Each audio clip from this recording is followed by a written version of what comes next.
તો બાબા સાહેબ પર અપમાનજનક ટિપ્પણીને લઈને ફરિયાદ કરાઈ છે। ઉપલેટા પોલીસ સ્ટેશનમાં આ પોલીસ ફરિયાદ નોંધાઈ છે। ભાવિન ઉર્ફે બન્ની ગજેરા સામે પોલીસ ફરિયાદ નોંધાઈ છે। લાઈવ વિડીયોમાં અપમાનજનક ટિપ્પણી કરી હતી। ઢાંક ગામના ભરત લુણાસિયાએ ફરિયાદ નોંધાવી છે।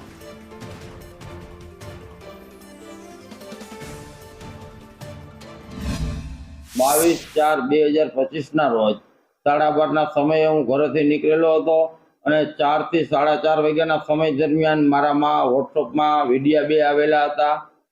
બની ગજેરા ઉફે ભાવિન બરોબર અને એ એવું બોલતો હતો કે ભાઈ આંબેડકરની માથે ડોલ રાખો તો ગુજરાત ભડકે ભરે। અને બીજા નંબરની અંદર ઈવીએમ મશીન 70 વર્ષની અંદર જે કોઈએ કંઈ કરેલું નથી ત્યાંથી અમે ઉપાડી લેશી અને તમારા બાપથી ન થયું એ વસ્તુ અમે કરીને બતાડી દેશું। એ બાબા સાહેબ આંબેડકરને અમે ભગવાન માનતા હોય અને મેં ફરજ ઉપર આવી કાયદાનું એને ભાન કરાવવું અને મેં એની માથે ગુનો દાખલ કર્યો એટ્રોસિટીનો। બીજા નંબરની અંદર મારો જીવ જોખમમાં હોય અને મને કોઈ પણ જાતની કાંઈ પણ તકલીફ પડે તો આનો જવાબદારી બની ઉફે ભાવેશ ગજેરા ગુંદારાનો ગામનો રહેવાસી।